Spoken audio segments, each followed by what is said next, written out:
Welcome into another edition of The Session with Londa and David. My name is David Austin. I'm Londa Sherwood Austin. Welcome back. This is going to be a really good episode, hon. I'm excited about it. Last week, we did our gratitude episode. We got a lot of response from the community about our gratitude. My father messaged me this morning about it, in fact. Oh. So that was a lot of fun. So we're going to talk about... My dad's dead. Thanks for bringing the room down. I think he's not as dead as my mom is dead, though, because my mom died when she was 52 dead, 2 months right? and 2 days. Dad's dead. I was 26. How old were you when your dad died? 41, 42. Yeah, my mom's way dead. I think dad's just dead. It's like being pregnant. You're not a little bit pregnant. Length of death, though, I don't think there's any cachet to that at all. I don't know what we're talking about. Anyway, moving on. We have a great show for you today. We're going to talk about how the business outlook is for the rest of 2025 going into 2026. We're going to talk about some things that we learned from family members based on a game that Londa has in our kitchen. And we're going to talk about the restaurant review nobody asked for. That's all happening in this program of The Session with Londa and David, brought to you by the fine folks at Sherwood Austin Homes and Sherwood Austin Mortgage. They're really smart people, by the way. I think so. Those crazy kids at Sherwood Austin Homes and Sherwood Austin Mortgage. They really are, and even they lose sometimes. Sometimes, and we'll get into that as we go throughout the show. Sherwood Austin Homes and Sherwood Austin Mortgage, helping to put people in all the right places for over 20 years in the Tri-Cities. Yep. Okay. All right, here we go. What do you want to get to first? I think we should... You seem like you've got a plan, so... I think we should talk first about the game that you bought. Okay. That is a conversation starter. Tell us about that. It's called Tales. Okay. And there's different editions of it. This one happens to be the family edition. And it's just a game of questions to ask around the table. I don't know. I've never read the rules. So I don't know if there's an actual like keeping points kind of game aspect to it. I don't think there could possibly be. I think it's just conversation starters, really. Which is something you really are a fan of. Really love it. Usually I have to think of them. Now I have a box of cards. I can just pull one. And that's nothing new for you. When we first got together, you brought into my life this thing that's candy canes. And in the candy canes Christmas, are these conversation starters. Yeah. Just like this game, except maybe Christmas themed. Yeah. So anyway, this morning we were having our breakfast and our coffee and talking about our business plan and our business results for the year, which, by the way, thank you for reminding me, record-setting results in 2025, which is awesome. Yeah. And it's really interesting because when you track your results, you know where you're going next year. But I don't want to talk about that yet. I want to say, after we had that conversation, we opened this game called Tales, and you asked me a question. What question did you ask me this morning? I think it was... What's a piece of advice you've gotten from a family member that's impacted your life? Okay. And we both had our answers to that. It was exactly what it was. And we both had our answers to that, but there's more you could do. You could talk about that question for an entire episode of The Session with Londa and David. Sure. And here's what I mean. Sure. Here's what I mean. My initial trying to answer it quickly, I'm thinking a very small frame of reference. I'm thinking, okay, who in my life has given me advice and what advice is good and I came up with when my grandfather told me never stop learning, because when you stop learning, you die, right? And my mother imparted that same advice to me. But then I thought, well, what family members should I be thinking of? And I didn't even think to include you. And you're a family member. Oh, I guess we are a family. And I get great advice from you all the time. That's true. I didn't even think about it, you know? There's a lot of stuff that you've communicated with me over the last 6 years since we've been married. And you've officially been a family member that has been very impactful. Differently than a one-sentence piece of advice. Right. You know what I mean?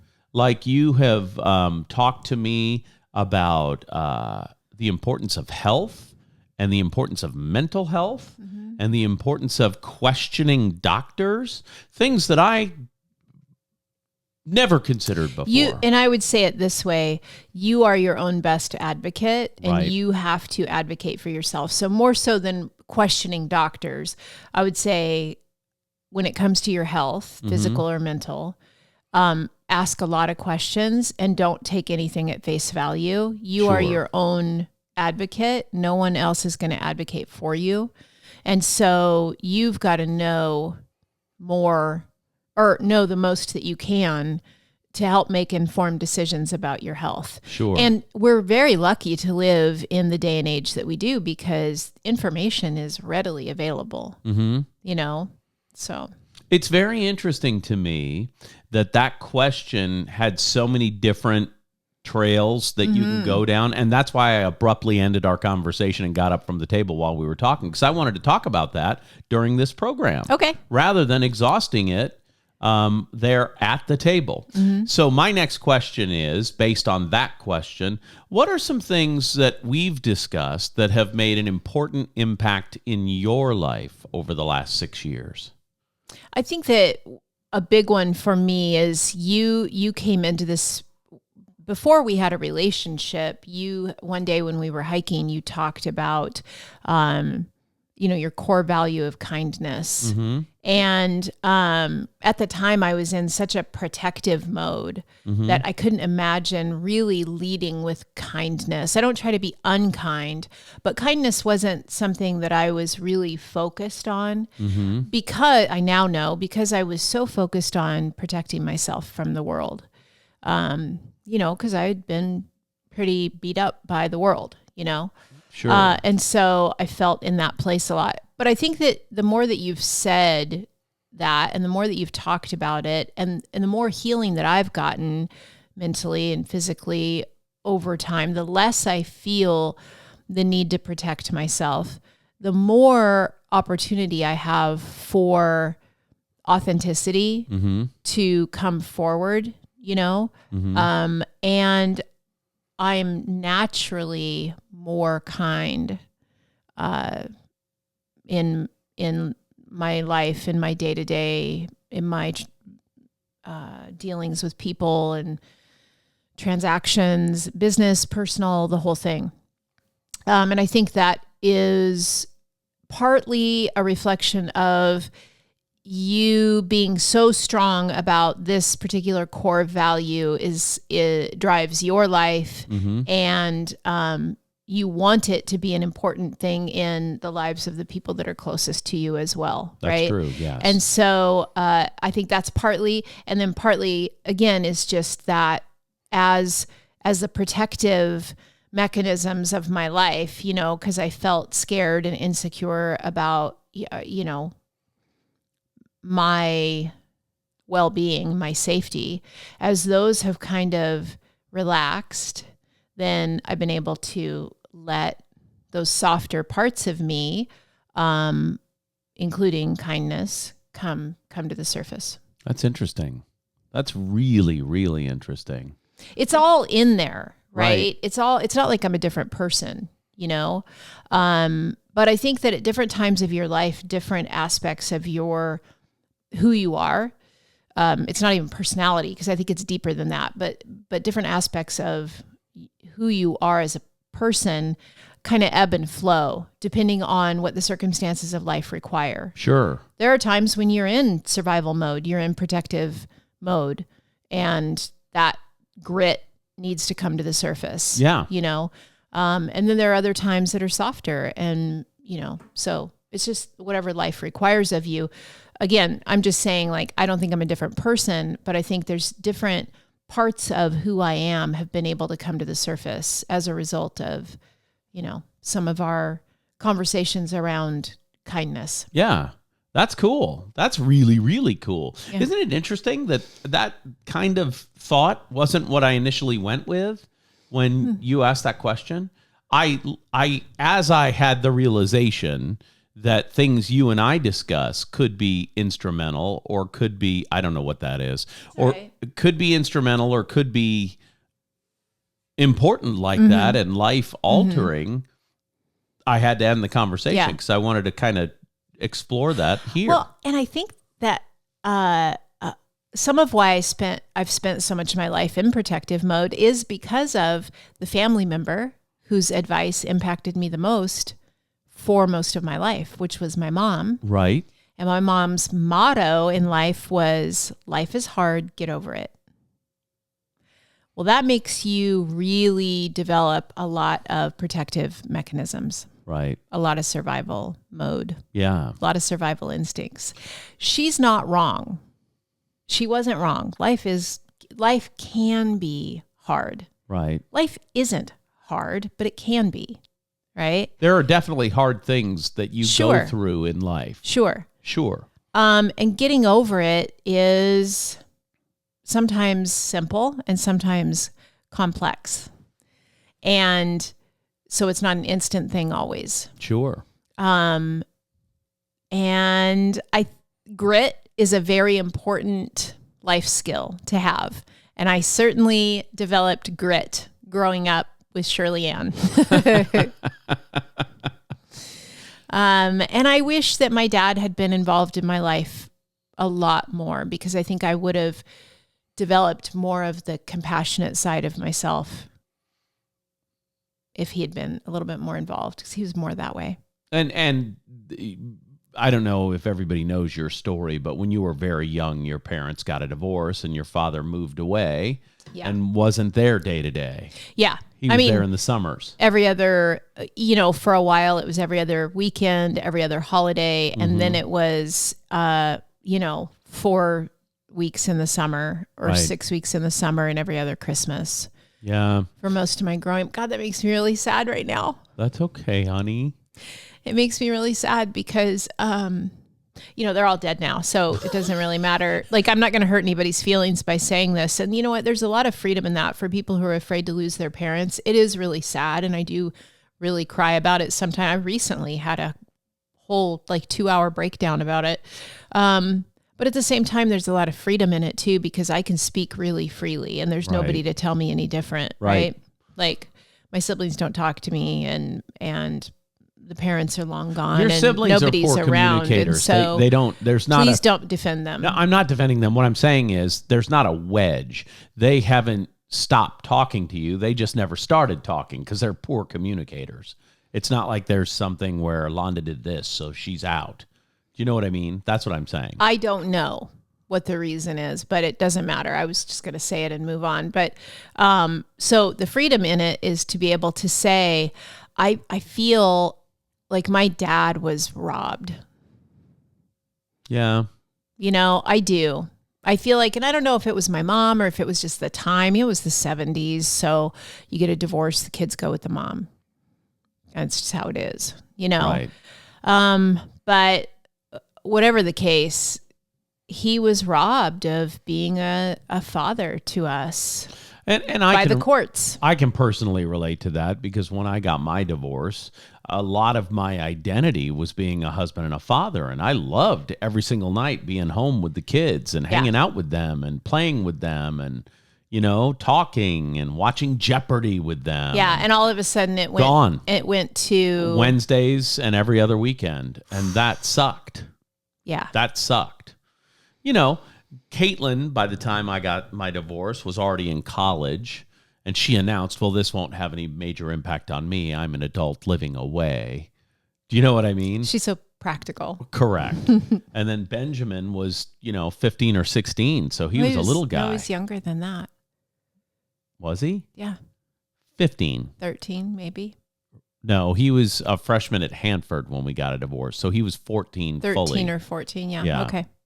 So then the next summer, after his freshman year, is when our divorce was finalized. So he then moved to another school. Yeah.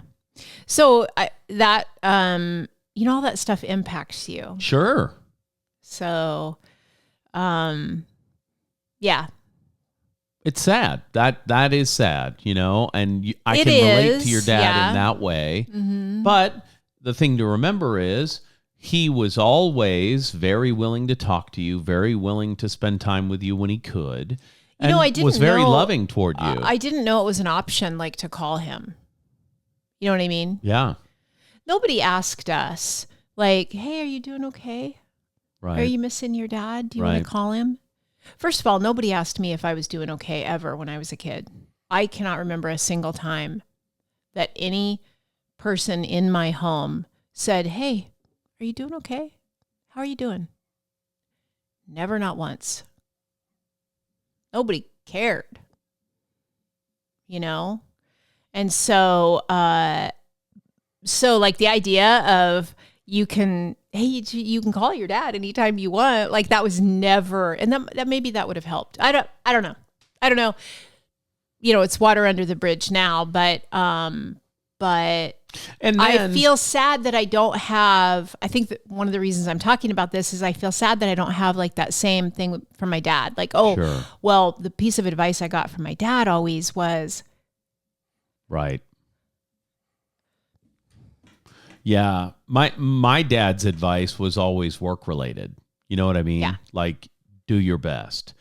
Work Right. longest. Work hardest. right, first You know? in, last out. Yeah, Yeah. literally. That's the kind of advice I got growing up from my dad. Yeah. My mom was all about feelings. How do you feel? Let's talk Yeah. about how you feel and feelings. And what's important is how you feel and how you express those feelings. Mm-hmm. You know what I mean? So different than your Yeah. experience. I guess my stepdad, one thing that I carried with me from him, not much, I'll be honest. But there was one thing that I've always carried, and I've always used it as a little bit of a litmus test with people. Okay. And it's this. You can tell a lot about a person by how they treat the wait staff at a restaurant. And that's true. And let me tell you, it's shocking when someone does not treat wait staff well. Yeah. Shocking every time. Mm-hmm.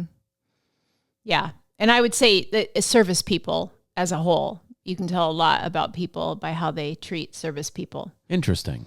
I have said, You really can. I have said to people that I've dated, hey, we need to be nicer. The Austin team is kind. I've said those words out loud. Yeah. Which, I've heard it. you know what And I I'm mean? like, yeah.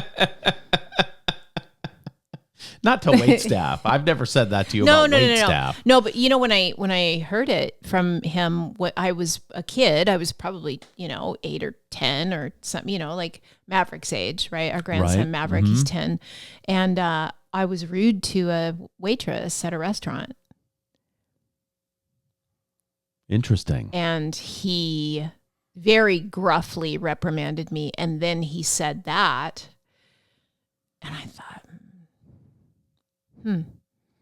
I just found out in my head right now why I lean into kindness with anybody. Yeah, I just found out in my brain how that happened. David's had a breakthrough moment, and go. When I was 8 or 9, I went and spent the summer at my grandparents' house. Mm-hmm. And we were at the old folks' home where my grandfather was the head of maintenance. And the lady who ran the restaurant in the old folks' home, her name was Mrs. Kitchen. That's correct. The lady who ran the kitchen, that was the name my grandfather told me. Okay, She's okay. Mrs. Kitchen, right? So she said to me one day, hey, I've made you a wonderful lunch today. Oh, And it was yeah. boiled cabbage and that kind of Corned beef. Yes. How did you know that I was going to say that? Get me some corned beef and cabbage. First of all, I've heard this story before. Oh, okay. And secondly, that's what goes with cabbage, corned beef. And I said, oh, I don't eat that. That was my response. Little 8-year-old David Austin. Let me tell you how quickly my hand would have come right up the backside of your head if you were my kid. Well, my grandfather's hand came right across my face. Oh, yeah. Instantly. No, back of the head because it doesn't leave marks. And he made me apologize. And I did. Handy Randy. That's right. Handy Randy, the homeowner's friend. And she said to me, David, that's perfectly okay. I accept your apology. Why didn't I make you a cheeseburger? And I got a cheeseburger. But I remember that instant, if you say something rude to someone who's offering you something, you get hit in the face. So it's not an option. I have to be kind, and that's where it came from. There was another survival lady. instinct. That's a survival skill, by the way. It was instant. Yeah. I don't know if it's a survival skill It is. as much as I don't want to be smacked in the face. I swear to God. A survival skill implies I'm going to die. If I could zoom this camera in right now, I would.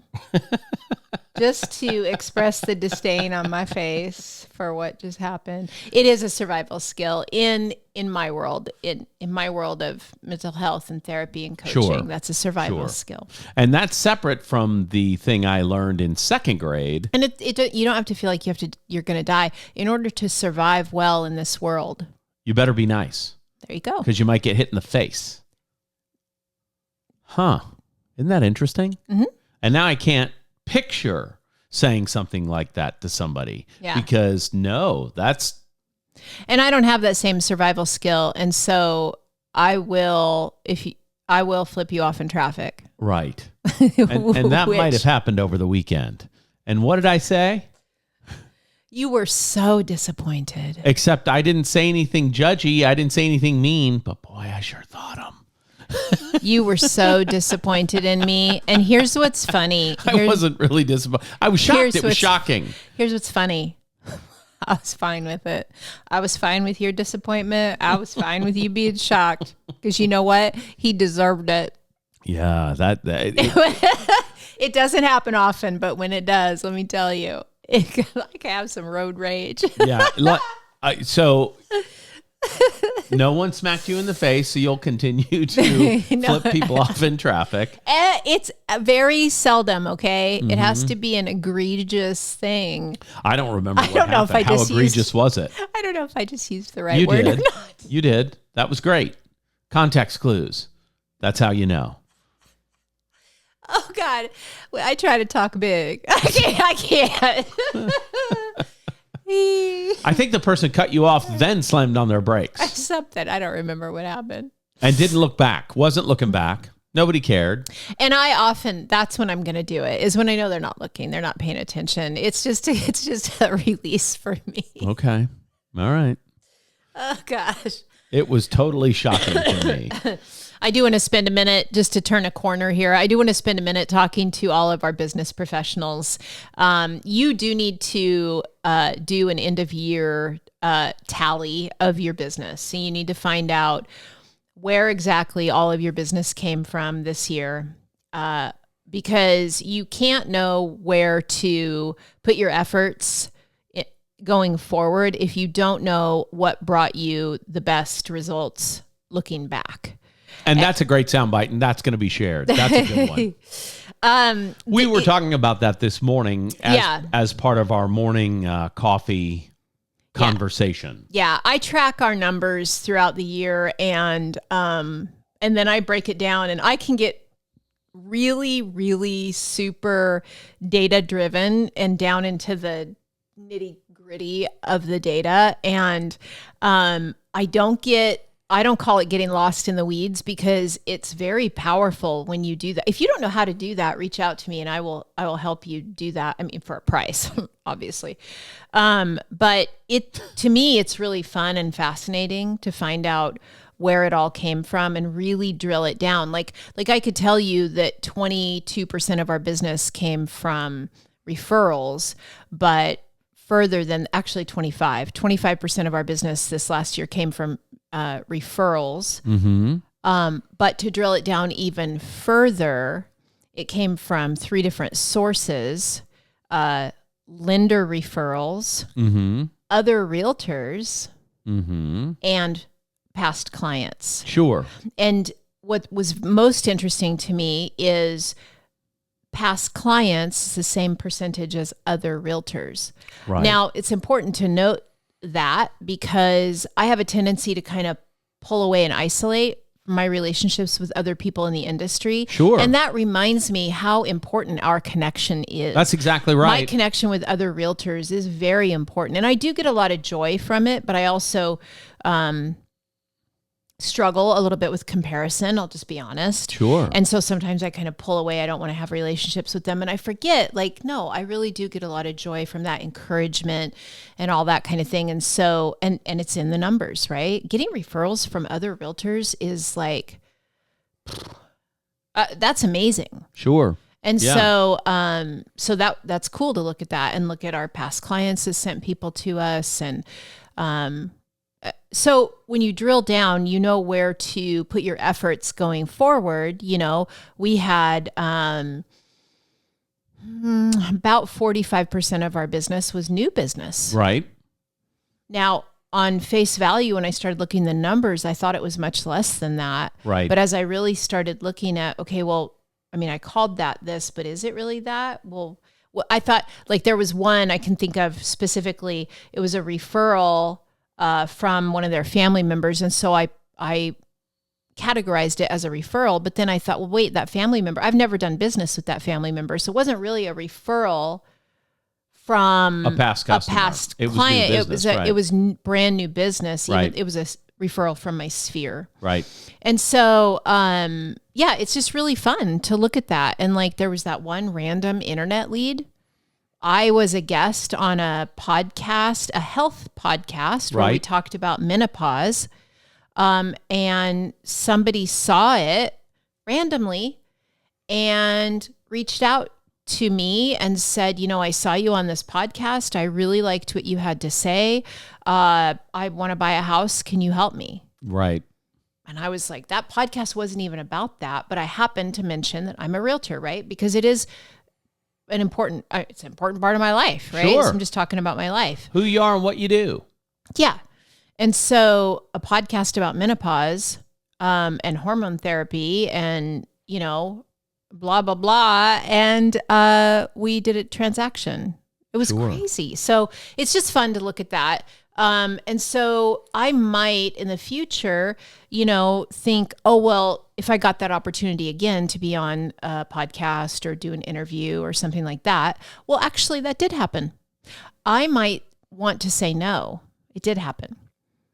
When we were asked to do the interview on our local television station, right before Halloween, yes, I didn't really want to do that. I thought, I don't have time for that. I'm going to have to get up early in the morning. I'm focused on other things. I don't have time. And then I remembered the client who came to us because I did some random podcast interview. And I thought, well, you know what? Let me give it a shot. And it was actually super fun. So, you know. And we immediately got a message from our sphere and went and showed a commercial property because we did that thing. Oh, actually, yes. So that's a real and so it keeps cause and effect. Yeah. So when you know, oh, this is where business has come from, it kind of encourages you to get a little bit, for me, outside of my box. Right. Like I'm very much a but like the postcard goes out every 5th of the month, and you know what I mean? Like I can get really bogged down in schedule and ritual and habit. And I forget to like be spontaneous and fun and live. And that's why I'm glad you're my partner in life, because you bring that. I'm glad. Yeah. That makes me very happy. Yeah. So know what you're doing in your business. Break it down. Go through the numbers. Make yourself do it. It's super important because if you're going to try to plan your year next year, there's no sense in planning if you don't know where your business comes from. That's right. And because what are you planning for? And I'll tell you, here's how this helps you. It helps you keep money in your pocket. Yeah, you like that, right? So when the random phone calls come trying to sell you marketing, right? Maybe you want to take it. When you're at a business conference and you see some shiny new system, you'll know. Do I have the marketing budget for that? Sure. Where is it going to come from? Has it worked in the past? Or is there a budget for trying new things? Or should there be a budget for trying new things? And the answer is maybe. Right. But you don't know unless you have looked at all that data Yes. created all the data and looked at it. So there you go. I like it. That's my little 2 cents worth for our business friends. And now for everyone who looks forward to the restaurant review that nobody asked for, I have one today, right now. Do not sleep on Double Dragon in Kennewick, Washington. Now, let me tell you, it's a little Asian food place, Chinese food, and American food in Kennewick, just off 395. You're coming up 395, you turn on Clearwater. It's 2 blocks in on the left, just past the World Market or whatever that Kennewick, thing Washington. is. Yeah. Double Dragon. I go there probably once a month with one of my lender buddies. Maybe. Once a quarter with one of my lender buddies. And they have the best lunch special in the Tri-Cities. It's like $10, and you can get so for $10 you can just carry on. For $10 you can get the meal that I had this last time was beef and broccoli. That's what it was. Beef and broccoli.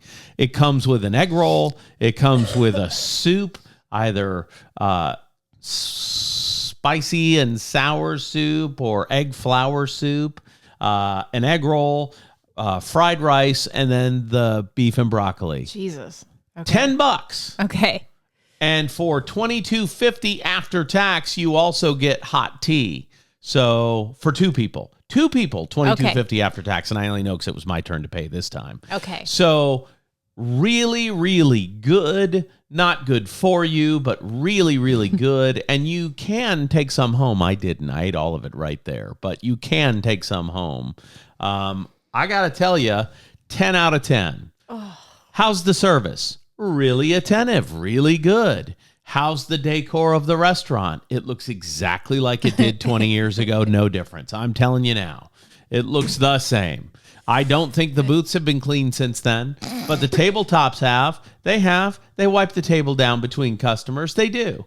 So I would tell you. It sounds like if you're looking for good, comfort, trash, Chinese food. Yes. That's the place to go. For next to nothing.